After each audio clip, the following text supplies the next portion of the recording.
прошел миллионный день, когда я вожусь с этим автомобилем. Давайте заценим, что у нас получилось добиться. У нас были найдены перебитые провода здесь, вследствие ДТП, то есть машина получала в морду.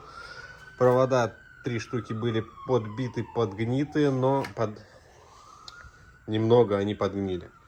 Короче, исправлено. Были найдены слипшиеся провода, исправлено.